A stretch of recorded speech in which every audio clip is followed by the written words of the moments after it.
Gracias, muy amable. Gracias por la presentación. Simplemente también comentarles, ¿no?, que soy el socio fundador de un estudio. Hoy en día ya tenemos más de 100 trabajadores en el estudio, ¿no? Quien les habla es uno de los tres fundadores. Y lleva 12 años, exactamente 12 años en el rubro inmobiliario, ¿correcto? Tenemos sedes tanto a nivel de Perú, ¿no?, como en el extranjero. En Lima, las dos sucursales son Surco y San Isidro, donde estamos operando, ¿no? Y aproximadamente en 90 días vamos a hacer 100 trabajadores adicionales. Entonces, estoy hablando, digamos, ¿no?, desde una posición no solamente, ¿no?, de expertise a nivel teórica, sino también de expertise práctica, porque muchos de los temas que vamos a abordar el día de hoy, que son tres, los he vivido en la práctica desde que tengo 17 años de edad, ¿no? Desde mi época de practicante. Hoy en día tengo 31.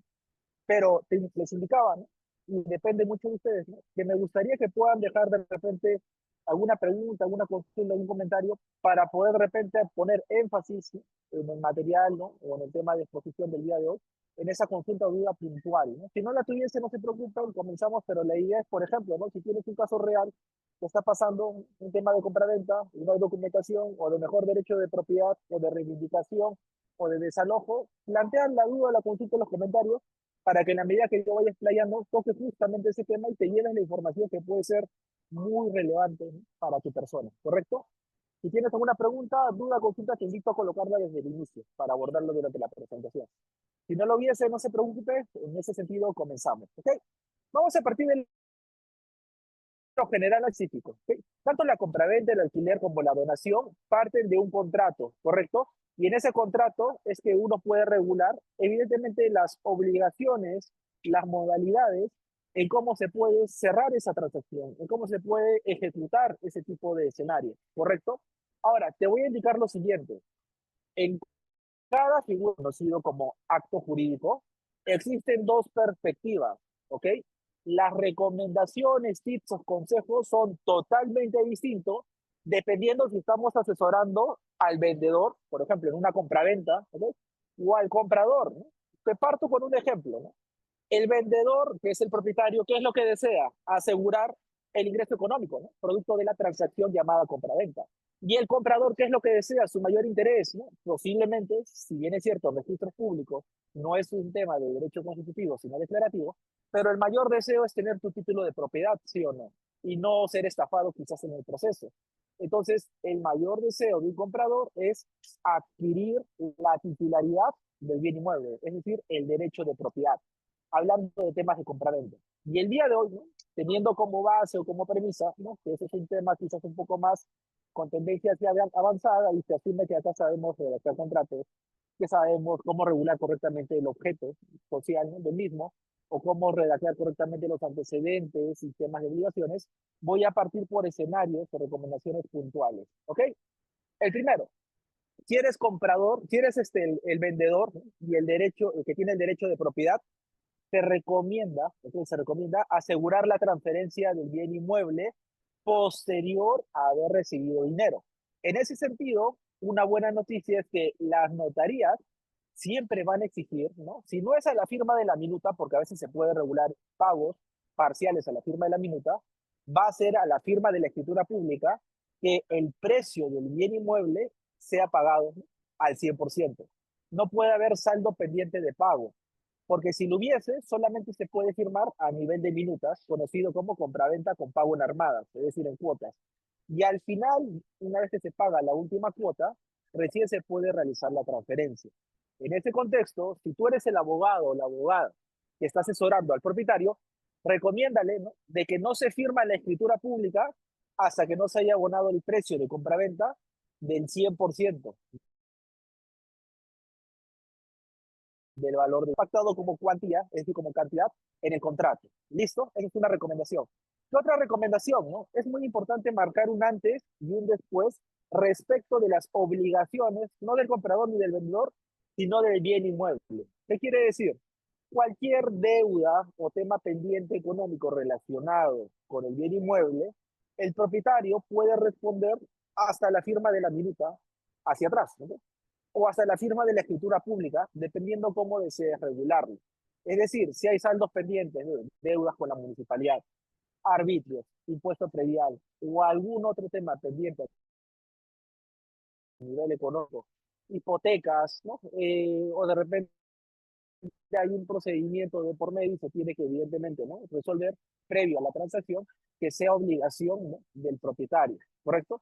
Pero una vez que se firma la minuta, que suele ser lo habitual, es importante que en las cláusulas esté regulado que desde el momento de la firma de minuta, por ejemplo, que sea el día de hoy, 19 de septiembre, hacia adelante, cualquier responsabilidad económica corresponde, ¿no?, al comprador.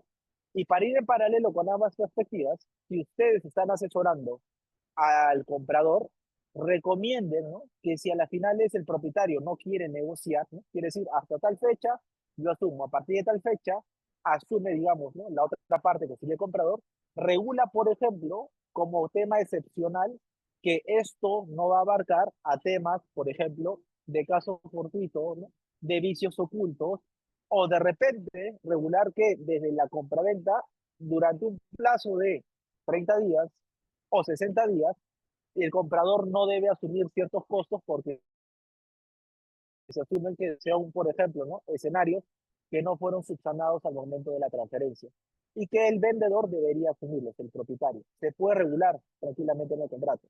Ahora, si yo soy el comprador, ¿qué otras recomendaciones yo les puedo dar?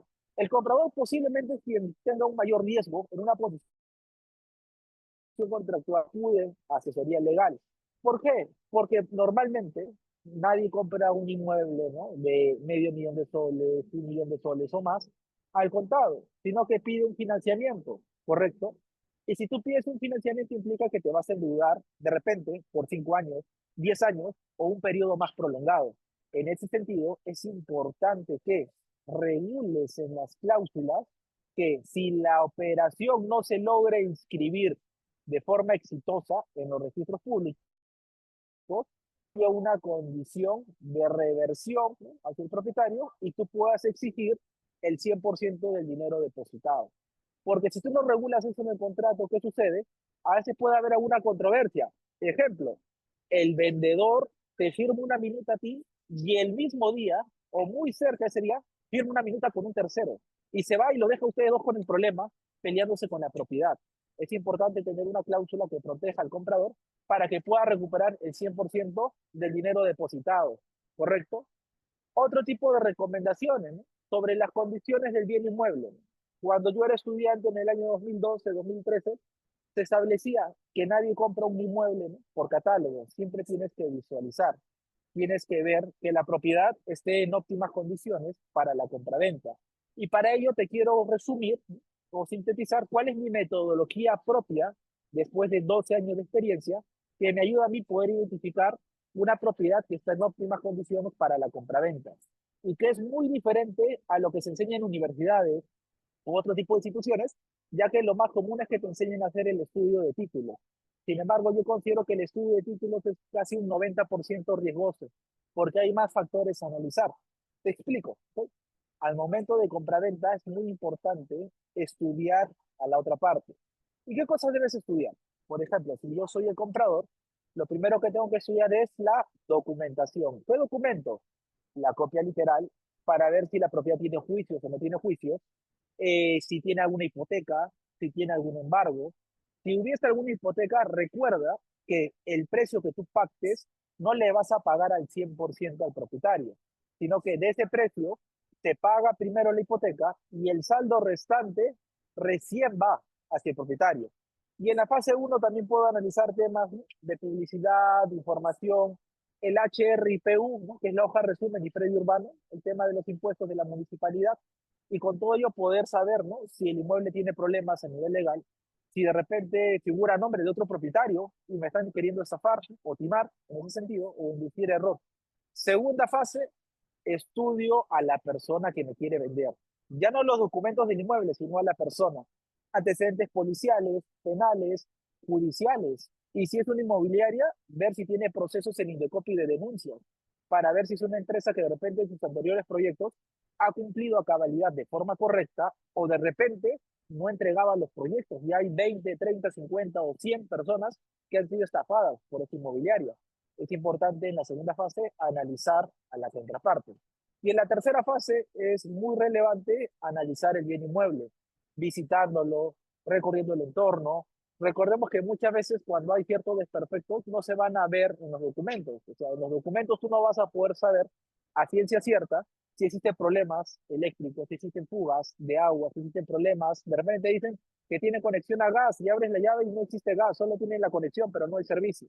Entonces, es importante inspeccionar en la tercera fase el bien inmueble para poder tener una mayor seguridad, ¿no?, al momento de operar la transferencia correspondiente. ¿Listo? Recordemos, quizás volviendo a los temas esenciales, ¿ok?, que la transferencia de una compraventa se da, ¿no?, con firma de minuta, escritura pública en notaría e inscripción a los registros públicos. Y de esa forma operamos tranquilamente, ¿no?, la transferencia. Hasta aquí, para poder pasar ahora a la siguiente figura, que es el arrendamiento, conocido comercialmente como el alquiler. ¿Hay alguna pregunta, duda, consulta?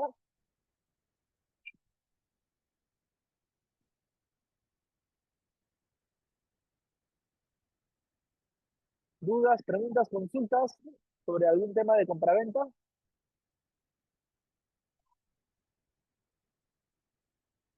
Ok, al no haber preguntas en el chat, continuamos. Vamos con el tema de la figura del alquiler. ¿Qué es el alquiler? ¿No? Es un negocio jurídico, acto jurídico en general, ¿ok?, que implica la transferencia temporal de la posesión, ¿no?, mayormente en esos casos, de bienes inmuebles, ¿no?, a cambio de una contraprestación económica, ¿correcto? ¿Y qué significa? Que aquí tenemos que ser cuidadosos con que la persona que va a usar el bien inmueble cuide en óptimas condiciones el bien, porque ese bien va a ser restituido al propietario después de determinada temporalidad. Puede ser un año, 2 años, en fin. Temas a tener en consideración. No podemos pactar contratos de alquiler cuya duración se excedan los 10 años. 10 años es el tope máximo. Estrategia avanzada para romper este impedimento en caso lo necesitases en algún determinado momento. ¿Qué ocurre si una persona quiere, ¿no?, tomar la posesión mediante la figura de alquiler de un inmueble durante 20 años?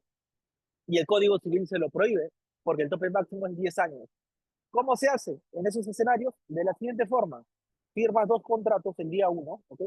Uno con efecto inmediato, es decir, que desde el momento que se firma, este contrato tiene vigencia, y otro con efecto suspendido. Se regula que, por ejemplo, va a haber un contrato de alquiler de 10 años, desde el 2025 hasta el 2035.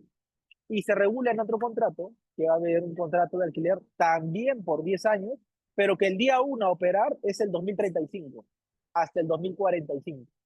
De esa forma, puedes extender, digamos, ¿no?, mayor al tema de la alimentación.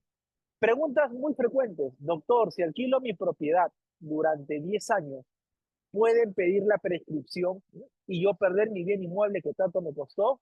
No, porque pedir la prescripción implica que tú te comportes como propietario y no te puedes comportar como propietario si reconoces que hay la figura de un propietario sobre ese mismo bien inmueble. Doctor, ¿y cómo reconocería el si prácticamente no hay un video, una declaración jurada? Mediante el contrato de alquiler. Cuando tú firmas el contrato de alquiler, tú reconoces que ese inmueble tiene un propietario y por eso le estás pagando, porque ese propietario te puede ceder la posesión, ya que tú no tienes ese derecho. Y con ello, evidentemente, la respuesta sería de que así pactes un contrato de alquiler por 10 años, no puede operar la prescripción, ¿correcto? Y hay estrategias también para evitarlo: enviar carta notarial, iniciar juicio, porque la posesión tiene que ser puro y continuo. Basta con que no se cumpla uno de esos requisitos, no puede exigirlo. ¿Ok? Otros detalles sobre el tema, ¿ok? Lo convencional es que a nivel de, ¿no?, garantías cuyos escenarios, evidentemente, no se van a descontar o recargar del concepto de renta, que es el pago mensual. Las garantías sirven para poder, evidentemente, ¿no?, resarcir cualquier daño a la propiedad y tener en cuenta lo siguiente en relación a los daños de propiedad o movimientos que se puedan realizar. El Código Civil regula tres tipos de modificaciones hacia los bienes inmuebles, conocidos como mejoras: mejoras necesarias, mejoras útiles y mejoras de recreo. Te quiero comentar algo acorde a lo regulado del Código Civil. Las mejoras necesarias son aquellas que impiden la destrucción o deterioro del bien inmueble. Si se identifica ese tipo de mejoras, el inquilino puede asumir los costos de esa mejora sin necesidad del consentimiento del propietario y posterior a ello, ¿no? Exigir, evidentemente, ¿no? Que se le restituya el dinero gastado. Si no se le paga, el inquilino puede ejercer sobre el bien inmueble el derecho de retención, que significa que puede vivir gratis en el bien inmueble si es que esto se judicializa hasta que no se le restituye el pago por el derecho de mejoras necesarias, ¿ok? Porque en otras clasificaciones no opera de la misma manera. Siguiente escenario, ¿no? Los otros dos, mejoras útiles y mejoras de recreo. En estas dos figuras sí se necesita sí o sí el consentimiento del propietario. Si tú inviertes en este tipo de mejoras y el propietario no te dio el consentimiento de forma previa, no está obligado a devolverte el valor de las mejoras. ¿Cuáles son las mejoras útiles? Aquellas que incrementan el valor del bien inmueble, económicamente hablando. ¿Cuáles suelen ser? A nivel de ejemplo, las construcciones, modificaciones, ¿no? Construir un segundo piso, construir una piscina, en general, todo lo que implica mayormente construcción son mejoras útiles, ¿ok? Porque añaden o aumentan el valor de la propiedad, económicamente hablando, reitero. ¿Y las de recreo cuáles son, doctor? Las de recreo son mejoras estéticas, de decoración, ¿no? Poner chapados de oro, pintura, colocar cuadros, jarrones de porcelana, lo que fuese netamente estético, atractivamente visual, ¿correcto? Mejoras útiles y de recreo no están obligadas por parte del propietario a ser reembolsadas. Las mejoras necesarias sí, no necesitas el consentimiento del propietario para exigirlo, ¿ok? Recomendaciones. Para la figura del inquilino, es importante que pactes que si tu intención al menos es quedarte un año, que se regule a través de las cláusulas que cualquier intento de perturbación o impedir o limitar la posesión del bien inmueble esté relacionado con un descuento con el monto del alquiler. Y de igual forma, de esto es reiterativo, que se te faculte a ti, como inquilino, unilateralmente resolver el contrato. Y recordemos que hay dos tipos de resolver: resolución judicial, ¿no? O resolución de forma automática, de pleno derecho. Resolución judicial también suele ser conocida como resolución por intimación.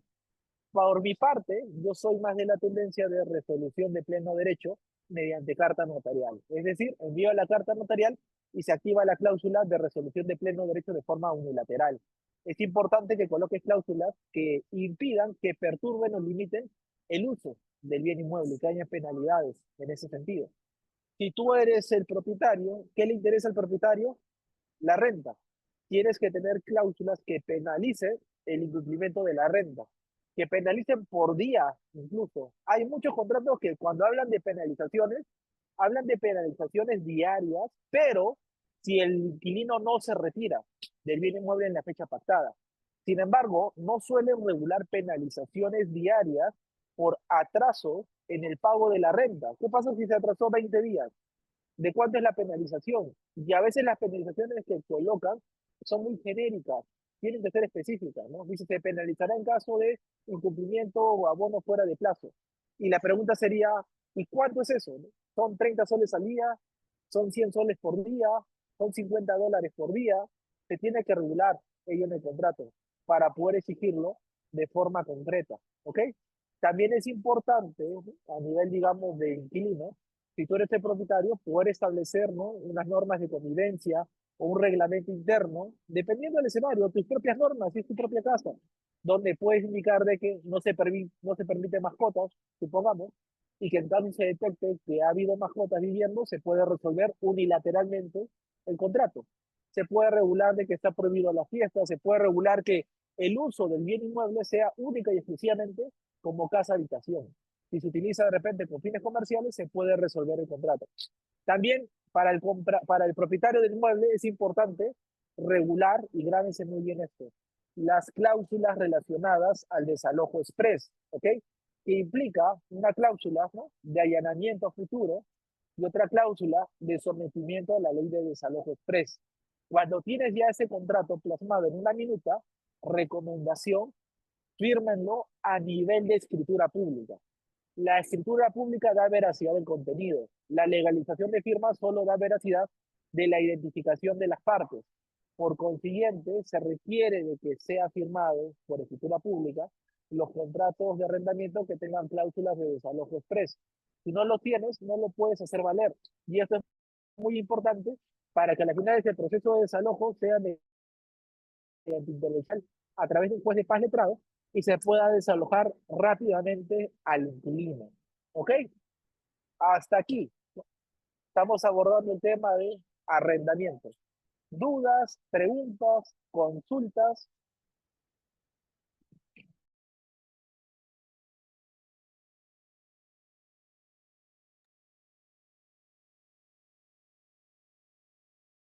Dudas, preguntas, consultas sobre el tema de arrendamiento. ¿Todo claro?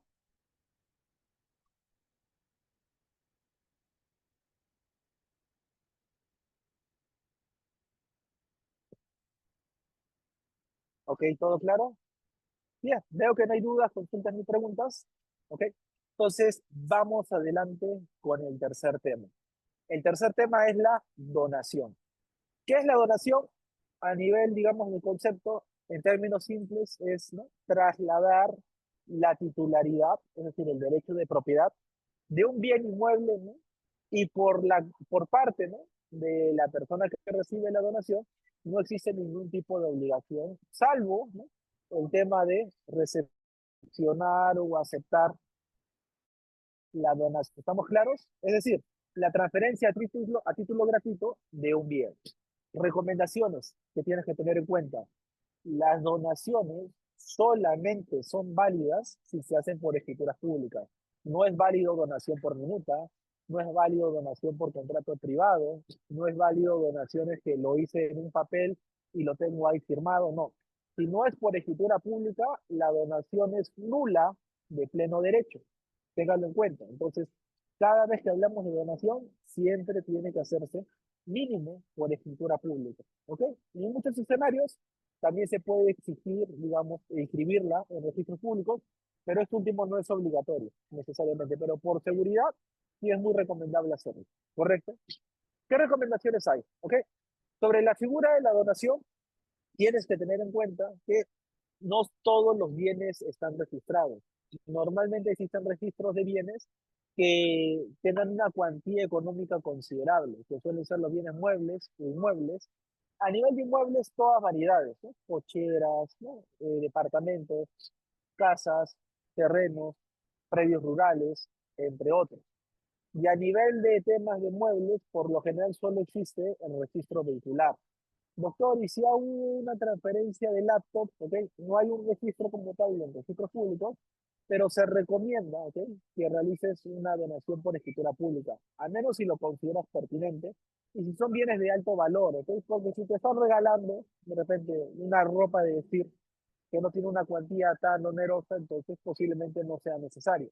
Pero ¿por qué es importante? Les vamos a contar lo siguiente.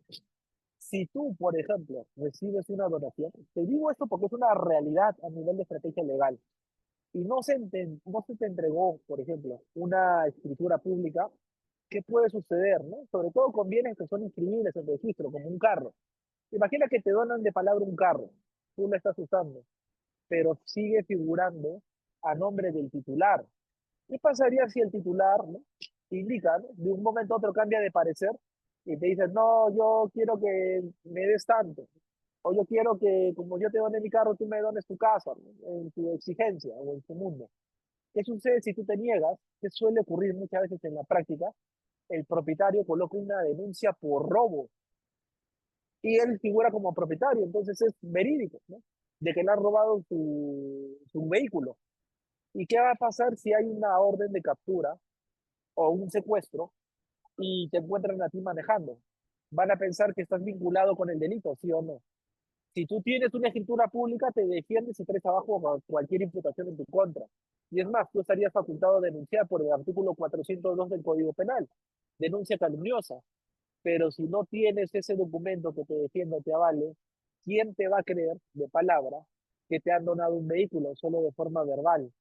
Puedes afrontar muchas consecuencias jurídicas por recepcionar cosas, ¿sí?, que no sean escrituradas, es decir, que no sean firmadas en escritura pública. Por eso tengan en cuenta esa recomendación. Ahora, otro escenario. La donación, si bien es cierto, es a título gratuito, también puede regular el donante, que es la persona que cede ese bien, puede regular condiciones, ¿ok? Hay condiciones suspensivas y hay condiciones con efecto inmediato, ¿ok? La donación, por ejemplo, que se hace a título gratuito de forma simple, que implica transferir a cambio de nada, de forma gratuita. Pero también pueden haber condiciones de forma suspensiva. Es decir, yo te dono, por ejemplo, si logras, imaginemos, un padre hacia su hija, una donación con condicionante que llegue el año 2028, nada más, que opera a partir del 2028, una condicionante de temporalidad. ¿Cuál puede ser otra condicionante? Que esto va a ser tuyo el día que seas madre, por ejemplo. Es otra condicionante a futuro. El día de hoy se transfiere, no, se transferirá cuando se cumple esa condición. ¿No? Yo te transfiero cuando tengas tu título profesional o cuando acabes la carrera. Entonces, se tiene que cumplir la condición. Una vez que se corrobora que se cumplió la condición, recién tiene efectos, ¿okay?, el documento de donación. Si la mayoría de ustedes, por ejemplo, han estudiado derecho, entenderán que los contratos tienen dos dimensiones, ¿no? La parte evidentemente de forma y la parte evidentemente de fondo, ¿no? La parte de validez y la parte de eficacia. Validez implica que el documento cumple con todos los requisitos de la norma, pero la eficacia implica que empieza a producir efectos. ¿Con todos los requisitos de la forma un contrato de donación con condición? Sí, pero produce efectos, no, hasta que no se cumple esa condición. Y si nunca se cumple la condición, por ejemplo, la persona vive hasta los 80 años y nunca fue madre, no sigue, o sea, sigue dar efectos el documento, tengan en cuenta. ¿Cuál puede ser otra condición? ¿Ok? ¿Han escuchado de las famosas figuras de los contratos atípicos? ¿Quién sabe qué es un contrato atípico? Les pregunto aquí, a través del chat. ¿Qué es un contrato atípico? ¿Alguna idea?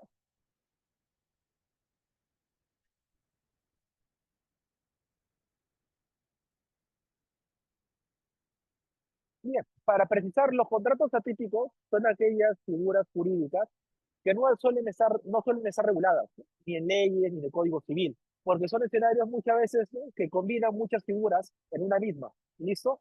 En ese sentido, le paso a comentar lo siguiente. Un contrato atípico muy común es, ¿no?, el contrato de donación con usufructo vitalicio. ¿Qué implica? Muchas veces un padre, una madre, un familiar quiere donar una propiedad, pero tiene el temor porque pasa y es una realidad, ¿ok?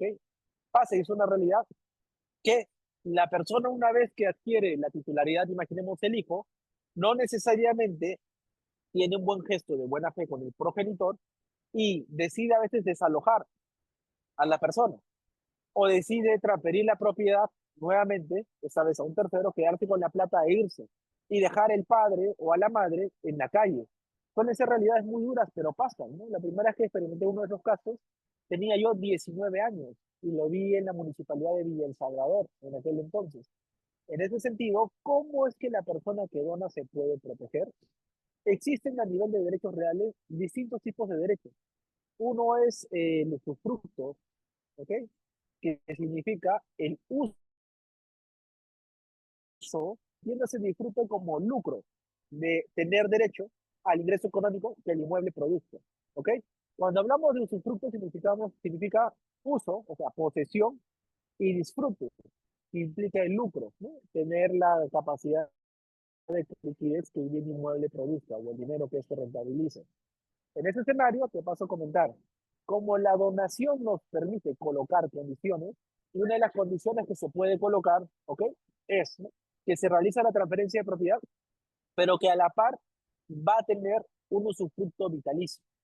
Y ese usufructo vitalicio se puede llevar a inscribir en los registros públicos, de tal forma que, número uno, si el hijo quiere vender, al tener un usufructo vitalicio el bien inmueble, este va a figurar como si fuese una carga y hace menos atractivo a un comprador querer adquirir la propiedad.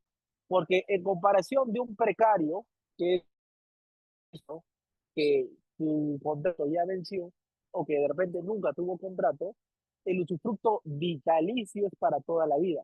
El inquilino tarde o temprano se va a ir, Posiblemente tarde algunos años, cuando no sepa el futuro, sí, pero se va a ir de todas maneras. Tarde, tercer año del usufructo vitalicio, la persona que tiene el beneficio del usufructo va a vivir ahí hasta el último día de su vida.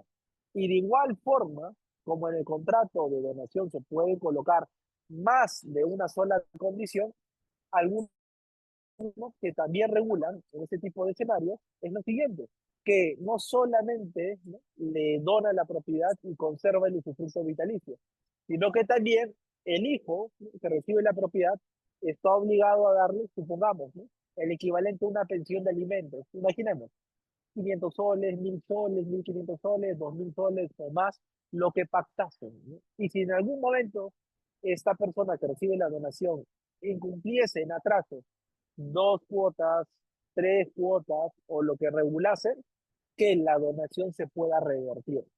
De esa forma, okay, de esa forma, tú te aseguras que va a cumplir la obligación. ¿Qué quiere decir? Que si en algún momento les toca asesorar a personas que quieren donar, aconsejenles o orientenles, ¿no?, que también evidentemente pongan condiciones, porque si en algún momento se retractan o se arrepienten y quieren recuperar la propiedad, es más sencillo acreditar que se ha incumplido una condición para recuperar el bien inmueble que plantear la nulidad de un acto jurídico que nació válido, que es eficaz y que posiblemente tengas todas las posibilidades de perder porque no hubo nada fraudulento, tú consentiste el acto, estabas en tus capacidades y manifestaste tu consentimiento en 2 oportunidades, a la firma de la minuta y a la firma de la escritura pública. Sin embargo, si se demuestra que se colocó una condición y que no se incumplió, el contrato deja de producir efectos. Y eso te favorece a ti para querer recuperar. ¿Ok? Adicionalmente, algunos temas relacionados a la donación. Se pueden donar, ¿no?, bienes inmuebles que se encuentren independizados, ¿no?, y por independizado me refiero a que tengan registralmente hablando, ¿no?, un número de partida registral. Y también se pueden, ¿no?, transferir, donar, ¿no?, bienes inmuebles que su titularidad no esté basada en un inmueble independizado, ¿no?, a tu nombre como único propietario, sino que de repente hay copropiedad. Es decir, hay más de un propietario y lo que tú tienes no es la totalidad del derecho de propiedad, sino acciones y derechos, ¿no? Un porcentaje, nos tenemos el 50% de un bien inmueble y tu hermano de repente tiene el otro 50% porque son dos, ¿correcto? ¿Qué sucede si yo soy solo propietario del 50%, mi hermano también? ¿Cómo opera ahí el tema de la donación? Yo puedo donar el 100%, pero escucha bien, el 100% de la totalidad de mis acciones, no las de mi hermano, solo las mías. Si el 100% de mis acciones es el 50% del bien inmueble, el 50% es lo que yo puedo transferir. ¿Ok? ¿Les queda claro con eso? ¿Les queda claro hasta acá? Veo que somos varios aquí en la sala. Voy a de repente, ¿no? Hasta acá, ¿les queda claro el tema de la figura de la donación? ¿Todo claro hasta aquí?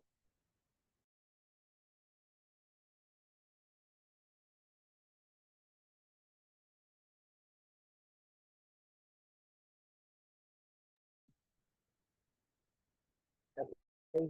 Este es el momento donde pueden aprovechar de hacer dudas, consultas, preguntas, ¿ok? Para que se puedan llevar, digamos, directamente la información, ¿no? Oigan, doctor, yo no sé absolutamente nada de lo que es un alquiler, ¿no? Es la primera vez que tomo un diplomado, una clase en ese sentido. No te preocupes, entonces puedo de repente hacer un énfasis, ¿no?, desde cero para que puedas entender cómo hacer una figura correcta a nivel de alquiler.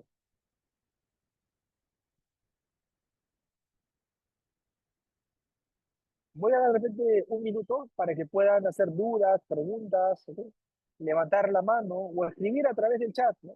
¿Cuál sería, digamos, esa incertidumbre?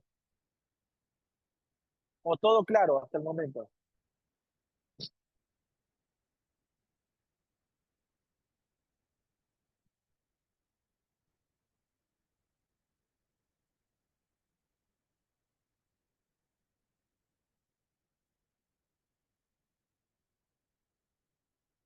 Adelante, estimado Julio Escalante.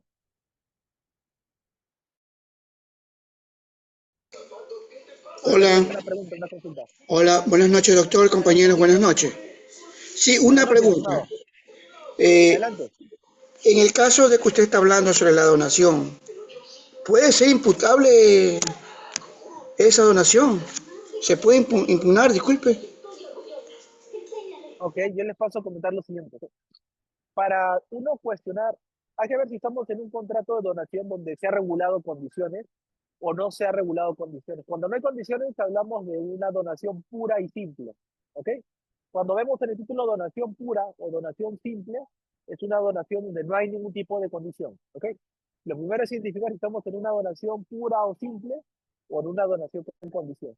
Si es una donación con condiciones, hay que analizar o hay que leer cuál es esa condición y ver si se ha cumplido o no se ha cumplido. Si se ha cumplido, no se puede cuestionar, ¿no? Porque lo ha cumplido. Pero si no se ha cumplido, sí se puede cuestionar y por lo tanto se puede pedir la nulidad y la reversión, ¿no?, de la propiedad a favor del donante para que lo recupere. Ese es el escenario de donación con condiciones. El otro escenario, ¿no? ¿Qué ocurre si en la donación no hay condiciones? ¿Cómo lo puedo cuestionar? Tengo que analizar cuatro factores, ¿ok? Están regulados en el artículo 140 del Código Civil. Los cuatro factores son los siguientes, ¿no? Número uno, en la manifestación de voluntad mediante agente capaz. ¿Quién suele ser un agente capaz? Persona mayor de 18 años, porque tiene la facultad de manifestar su voluntad, y que no tenga algún impedimento que limite el discernimiento de voluntad. Normalmente, enfermedades mentales, esquizofrenia, Alzheimer. Si hubiera algún tipo de condición mental que limite el discernimiento, hablamos de que es una persona que no tiene capacidad. Y si la persona no tenía esa capacidad y firmó, se podría cuestionar el contrato. De igual forma, si la persona estaba impedida, imaginemos que yo transfiero un bien inmueble, pero yo no soy el propietario, yo no tengo el derecho de transferir un bien inmueble que no es mío. Entonces, se puede cuestionar que la gente no tenía la capacidad para realizar la transferencia. Lo mismo pasa con los gerentes. Un gerente general tiene un poder, pero ¿qué sucede si ya le revocaron ese poder y decide transferir posterior a la revocación? Se puede cuestionar esa donación porque la gente no era capaz, no tenía la competencia para poder manifestar esa voluntad. ¿Ok? Ese es un escenario. Segundo escenario, el objeto tiene que ser, ¿no?, lícito. ¿Ok? Tiene que tener una finalidad lícita. Si yo pacto, por ejemplo, una donación, ¿no?, de una computadora, eso es algo legal. ¿Ok? No hay un impedimento, no es un delito. Pero cuando estamos en casos de que sí es un impedimento, sí es porque contraviene una norma o porque es algo ilegal, por el simple hecho de estar en un supuesto que es ilegal, es decir, contrario a la norma o no permitido o amparado por las leyes, sí se puede cuestionar y pedir la reversión de esa donación. Un ejemplo así muy extremo, ¿no? Que una persona quiera firmar una escritura pública de donación de drogas, ¿ok? Drogas o sustancias ilícitas, ¿ok? En el tema de narcotráfico y después se arrepiente y quiere pedir la recuperación. Te van a decir, un momento, tú no puedes pedir la reversión de esa donación porque la finalidad de la transferencia que se realizó era ilícita. Tú no puedes donar drogas. Por lo tanto, el derecho y el sistema jurídico no te va a apoyar en la recuperación. ¿Ok? El segundo requisito, reitero, es que la finalidad sea lícita. Vamos bien.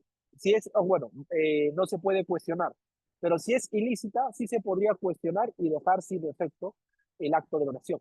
Tercer escenario, que el objeto sea física y jurídicamente posible. ¿Ok? Físicamente posible, es decir, que en la realidad se pueda concretar.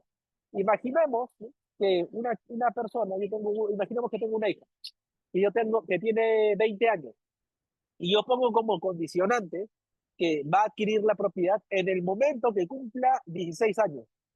Físicamente no es posible. Nunca va a cumplir 16 años porque tiene 20. Va a poder cumplir 21, 22, 23 y así sucesivamente, pero nunca 16 porque eso ya pasó.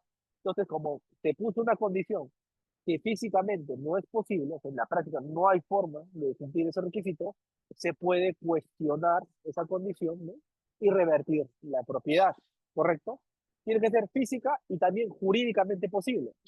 ¿Qué sucede si yo realizo, digamos, un acto, pero la ley tiene un impedimento para este acto, ¿no? Por ejemplo, ¿no?, están fuera del comercio los bienes inmuebles del Estado y a mí se me ocurre vender la plaza de armas. ¿Ves? O se me ocurre donar, ¿no?, porque estamos hablando ahorita de donación, se me ocurre donar la plaza de armas. En ese sentido, ese documento sería, digamos, nulo, de pleno derecho, porque no cumple este requisito que es físicamente existe en la plaza de armas, sí, pero jurídicamente la puedo donar, no, porque los bienes inmuebles del Estado están fuera del comercio. No se pueden transferir, vender, donar, salvo permisos o autorizaciones mediante la SBS, que normalmente solo se dan para que se pongan a disposición de otras entidades estatales, pero no de los privados, de los terceros, de los particulares, de las empresas privadas. ¿Ok? Hay algunos casos que como el Estado a veces busca ayudar, sobre todo en temas básicos como alimentación y educación, que realiza figuras de donación con condición, ¿ok? Por ejemplo, yo Estado le dono, ¿no?, 10 hectáreas de terreno a tal empresa y le pongo como condición que use al menos la cuarta parte de ese terreno en hacer una posta y dar servicios de salud a precios módicos a la población que está en la frontera Santa Rosa, supongamos, aquí en Perú. Entonces, yo como Estado le puedo donar, en casos excepcionales, a un privado, pero le pongo una condición. ¿Qué sucede si después mando un verificador, un supervisor, de repente al año, a los 2 años, y verifico que nunca se construyó esa posta médica? Habría que analizar si la condición también tenía un límite de temporalidad, por ejemplo, para que dentro de 50 días coloque una posta, o para que dentro de 18 meses haya una posta. Si lo hay, evidentemente, o sea, si hay esa condición y no se ha realizado en la práctica, evidentemente se está incumpliendo la donación y sí se podría cuestionar. ¿Ok? Y el cuarto requisito o el cuarto motivo por el cual se podría cuestionar una donación, al igual que cualquier otra figura, compraventa, alquiler, aplica para cualquiera de estas figuras, la formalidad. Pero la formalidad solamente aplica para la donación. Las otras tres, que es el agente capaz, el fin lícito, el objeto física y jurídicamente posible, aplica para compraventas, alquileres y donación. Y este cuarto, o este último, sí es solamente para donación, que es la formalidad. La donación se hace solo por escritura pública. ¿Qué implica ello? Si una persona le dona a un tercero y no lo hizo por escritura pública, yo sí puedo revertir el acto. Pues, es más, es muy sencillo, porque ni siquiera produce efecto. ¿Ok? Donación que no se hace por escritura pública no es válida, no produce efecto, es nula de pleno derecho. Entonces, si no se cumplió con ese requisito, esa formalidad, puedo cuestionar la figura de la donación. Pero si se hizo bajo esa figura de escritura pública, entonces ya no podría cuestionarla por este requisito. Tendría que buscar los otros tres. Y si ninguno de esos tres prácticamente ha sido vulnerado, todo se ha cumplido a cabalidad, no podría cuestionar la donación, salvo que hubiese algún otro elemento medio de prueba, como por ejemplo que un documento no está firmado, que la escritura pública fue fraudulenta y tiene medio de prueba para acreditarlo, que se falsificó un poder y por lo tanto la gente no era capaz, ya que el poder era falso y el error no genera derecho. Entonces, esas son las recomendaciones que te puedo dar, estimado Julio. Y al igual que su compañero Julio, ¿algún otro tiene otra duda, otra consulta, otra inquietud sobre cualquiera de estas figuras, compraventa, alquiler, donación?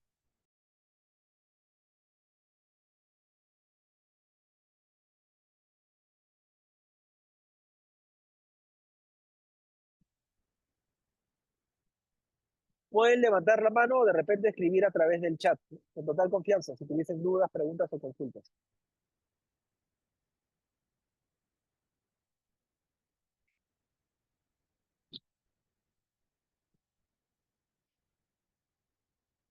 O se los pregunto, replanteo de alguna otra forma.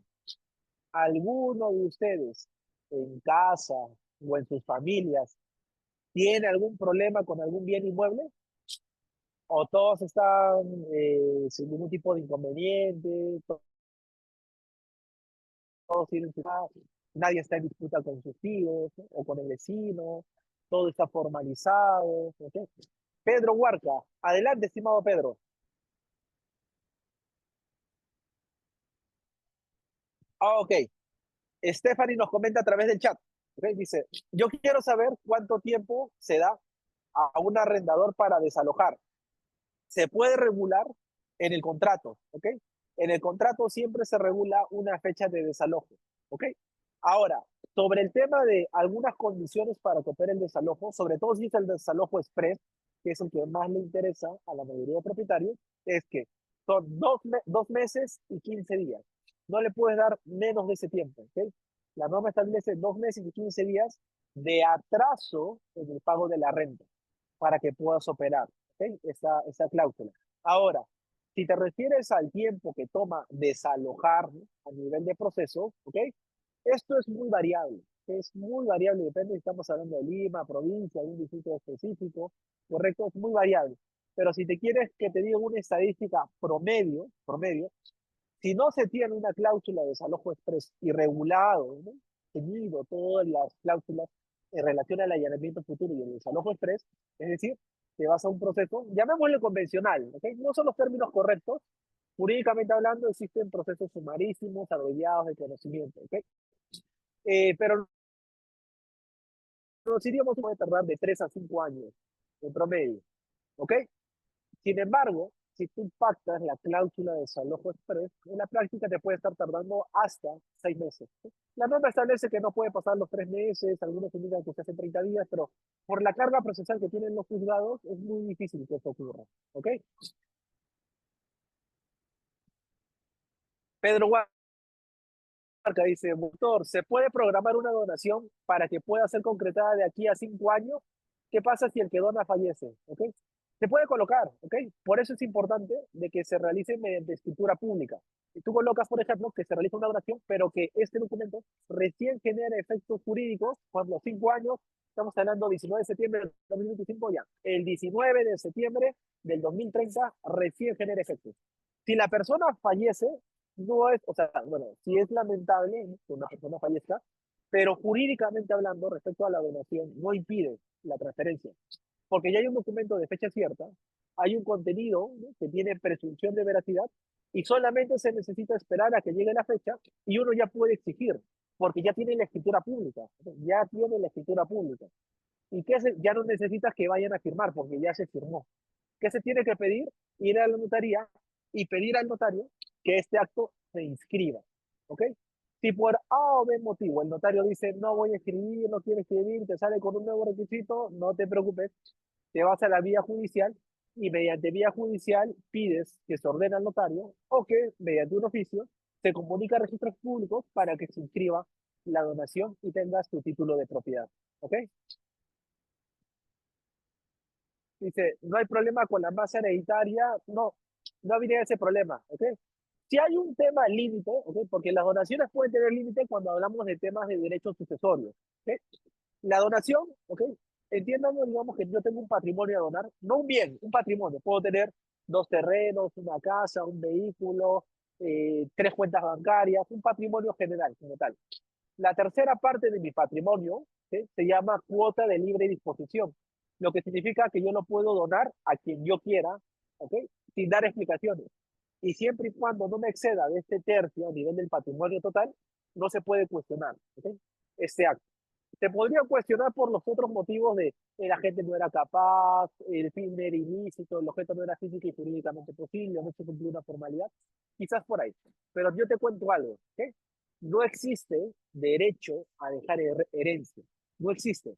Una persona en vida puede vender todos sus bienes o puede donar, pero la donación siempre es como límite o tope máximo hasta la tercera parte de su patrimonio. Si se excede esa parte, sí se podría cuestionar. Sin embargo, ¿qué se puede hacer para tú asegurarte de que tus hermanos, por ejemplo, no te vayan a cuestionar? Celébralo mediante compraventa, porque si hay un desprendimiento patrimonial, ya no te es alcanzable esa limitante de que solo se puede transferir la tercera parte. Mediante compraventa puedes adquirir todo. Y lo que tendrías que negociar o regular con la persona que te va prácticamente a transferir mediante compraventa es el monto. Ahora, recomendación o tip para la vida.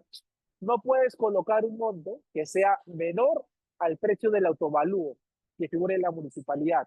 Una buena noticia, normalmente el autovalúo es 10 veces menos del valor comercial de un bien inmueble. Entonces va a ser un precio, digamos, accesible para tu persona. Y el tema del derecho a heredar solamente se activa cuando la persona fallece. Ten en cuenta dos ideas. Yo solo tengo derecho a heredar en el momento que mi progenitor fallece. Si el progenitor está en vida, no tengo ese derecho. Y si él lo quiere vender o donar, no se lo puede impedir. Primera idea. Segunda idea, ¿ok? Yo, cuando me convierto en heredero porque falleció, solo puedo reclamar los bienes que estaban a nombre del causante, el causante es la persona que fallece. Solo puedo reclamar los bienes que estaban a nombre del causante a la fecha del fallecimiento en adelante, por decirlo así. Bueno, en adelante no va a comprar nada porque ya falleció, pero a la fecha del causante. De la fecha de fallecimiento del causante hacia atrás, yo como heredero no puedo reclamar, ¿ok? Si vendió justo 2 días antes y después falleció, al momento que fallece ese bien ya no formaba parte de su esfera patrimonial. Y como no forma parte de su esfera patrimonial, no forma parte de la masa hereditaria. Y como no forma parte de la masa hereditaria y yo soy heredero, no puedo reclamar porque yo solo puedo exigir en base a los bienes de la masa hereditaria. ¿Ok? Espero que con eso haya absuelto tu consulta, estimado Pedro. ¿Listo? Y ahora bien, teniendo en cuenta que ya estamos un poco más de las 9, voy a indicar por última vez para ya ir culminando, ¿no?, esta ponencia. Aprovechen, o sea, aprovechen. Este va a ser el tema de quién es el más veloz, ¿ok? Una última pregunta. Una última pregunta y con esto vamos cerrando esta sesión correspondiente. ¿Listo? Aquí Stephanie Bárcenas dice, es recomendable, ¿okay?, un contrato de compraventa o cesión de derechos en un juicio intestamentario o debe ser en porcentajes, ¿ok? A ver, voy a buscar analizar esta pregunta, si es recomendable una compraventa o una cesión de derechos, ¿ok? En un juicio, imagino, de sucesión relacionado al tema de declaratoria de herederos, es lo que yo quiero entender, ¿no? Porque no ha habido testamento. Y debe ser un porcentaje. Estoy tratando de entenderla. De repente, estimada Stephanie, si lo reformulas o me precisas un poco más de datos, porque si hablamos de un tema de proceso de sucesión intestada, estamos entendiendo de que hay un causante, es decir, alguien que falleció. No puede haber sucesión intestada. Número uno, para que haya sucesión intestada es porque no hay testamento, ¿no? Y para hablar de que se está activando un proceso de sucesión intestada es porque no hay bienes por reclamar. Entonces, no entiendo bien a qué te refieres con el tema de compraventa, ¿no? Si estamos hablando de un difunto que ya no puede, digamos, comprar ni vender, o cesión de derechos, ¿ok? Cesión de derechos incluye que te refieres a las acciones y derechos de bien inmueble. Ah, ok, ok, ok. Si falleció, digamos, el dueño y quiere vender el albacea. Okay. Te paso a contar lo siguiente. Okay. Normalmente toda persona puede solicitar, digamos, valerse de un tercero. Okay. La figura más común es la figura de otorgar un poder. Okay. El poder implica, digamos, ¿no?, que la persona puede actuar en representación de alguien, ¿no? Porque base el avance, en base a algún acuerdo, le ha dado, ¿no?, la potestad de poder firmar contratos o documentos en su representación, tan igual como si él los estuviese firmando. ¿Ok? En ese sentido, ¿qué sucede? ¿Okay? Cuando evidentemente no se nombró, ¿no?, no hay un poder, para empezar, el poder puede extinguirse si la persona que lo otorgó lo revoca en vida. Y si de repente fallece y no lo revocó, se sobreentiende que al momento de fallecer el poder también se extingue, ¿no?, porque no puedes actuar en representación de alguien que ya falleció. El albacea sigue una tendencia algo similar, ¿no?, que significa que es el tercero o la persona que el juez, ¿okay?, estamos en el proceso judicial, nombra para que pueda administrar o encargarse de los bienes inmuebles de una persona, ¿correcto? A veces puede ser que mediante testamento se designe uno en buena hora, pero si no lo hay, no es judicial. Ahora, el albacea va a buscar, digamos, ¿no?, administrar los bienes inmuebles y también puede transferirlos, pero en el tema de transferencias como compraventa o mediante donación, el albacea tiene que pedir permiso al juez y el juez tiene que autorizar que se pueda realizar eso. Normalmente cuando se da, digamos, sin mucho obstáculo, cuando hay un interés superior de un niño, un infante, un menor, te quiere vender el inmueble para pagar los estudios universitarios, ¿no?, o para pagar el colegio, o para pagar el tratamiento de cáncer, ¿no?, que se necesita a nivel de salud o medicina para un menor de edad, ¿correcto? Si en caso no hubiese menores de edad, ¿quiénes suelen ser, digamos, las personas? Los hijos, ¿no?, los herederos forzosos, quienes suelen reclamar. Y es importante que pueda haber acuerdo entre ellos, ¿okay? Porque si hay acuerdo entre ellos, se los digo, digamos, de corazón, el proceso avanza más rápido. Pero si hay disputas entre ellos, cada quien va a pedir, digamos, ¿no?, algo para sí mismo, que va a buscar excluir al otro hermano, ¿no?, o al otro heredero, y el juez a la final les va a tener que decidir o de repente negarse y establecer el juez, ¿no? Que de repente el bien, ¿no? Produzca una rentabilidad y se reparta por partes iguales a todos, o que de repente se vende y también se distribuye en partes iguales. ¿Sí? Va a depender mucho de qué es lo que estés peticionando a nivel de procedimiento, ¿correcto? Espero haber bastante tu consulta, estimada Stephanie. Listo, estimados, siendo un poco más allá, ¿no? A nivel de minutos, de las 9 de la noche, les reitero, he sido el abogado Leonardo Rubio, abogado inmobiliario con 12 años de experiencia en el rubro. Encantado de compartir con ustedes este espacio, ¿no? Y de haberte dado tips, recomendaciones, ¿no? Y haber ejemplificado y especificado lo más recomendable en distintos escenarios relacionados a bienes inmuebles, como la compraventa, el arrendamiento y la donación. ¿Correcto? Reitero, soy el socio fundador del estudio jurídico Ubiyus Partners, un estudio jurídico ya internacional que tiene sede tanto en Perú como también en el extranjero, en Bogotá, Colombia. De hecho, en 2 días estoy viajando, no, en 3 días estoy viajando a la sede de Bogotá para poder ayudar a escalar, capacitar al equipo legal que se encuentra, digamos, en ese país y con eso seguir creciendo, ¿no? En el rubro jurídico. Encantado de haber difundido esta información y que te la lleves, ¿ok? Te invito a que la pongas en práctica, que puedas consultar, que puedas también por iniciativa propia seguir investigando más. Desde mi perspectiva como abogado, me apasiona mucho el derecho. Entonces, y el derecho es muy amplio, ¿no? Cada día hay algo más por aprender. Alguna nueva norma se modifica, alguna otra se derogó, aparecen nuevas actualizaciones, se modifican a veces nuevos procesos, aparecen leyes, ¿no? En distintos campos. Entonces, siempre tenemos que estar en constante aprendizaje, ¿no? Y de repente, lo que funciona en el día hoy, 2025, podría ser diferente al 2030 y así sucesivamente, porque una de las características del derecho es que es dinámico, es cambiante. Los problemas de la sociedad van siendo distintos. Antes nos hablaba de temas, por ejemplo, relacionados a blockchain, a criptomonedas, ¿no? Al comienzo del año 2000 eso no existía, posiblemente. Hoy en día se está buscando regular. Antes, por ejemplo, todas las firmas eran a nivel físico. Hoy en día hablamos de la firma digital. ¿No? Entonces, esas modificaciones, ¿no? Antes, por ejemplo, no existía ventas a través de marketplace en redes sociales como Facebook, ¿no? Y están a veces poco reguladas en el tema tributario. Hoy en día se están buscando políticas para poder regular la tributación. Entonces, el derecho siempre va modificándose, cambiándose, y los felicito porque estar actualizándose y absorbiendo cada vez más información los ayuda a ser siempre mejores profesionales y sobre todo, quizás lo más importante, que si algún día tienen algún problema en ese sentido, con la información correcta a la mano van a saber cómo actuar y cómo resolver con inmediatez. ¿Listo? He sido el abogado Leonardo Villos, te mando un fuerte abrazo a ustedes y muchas bendiciones para sus seres queridos en sus hogares, al igual que sus personas. Conmigo será hasta una siguiente oportunidad. Gracias. Bueno, estimado doctor, muchas gracias por la ponencia el día de hoy. No tenemos más preguntas por ahora. Ha sido desarrollado el tema en su totalidad del contrato de compraventa, arrendamiento y donación.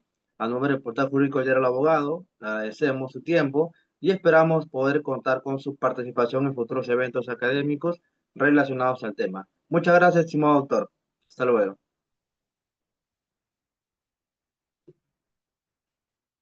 Gracias. Cuente con Así, participantes, agradecemos su presencia el día de hoy y estaremos encontrando nuevamente el día lunes en la siguiente ponencia de ese interesante diplomado especializado en argumentación y redacción jurídica para los interesados en adquirir la certificación por 250 horas académicas, hablada por el Ilustre Colegio de Abogados de Cajamarca.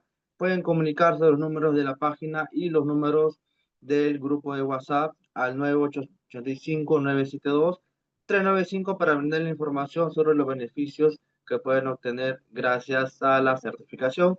Muchas gracias y nos vemos el día lunes. Hasta luego. Buenas noches.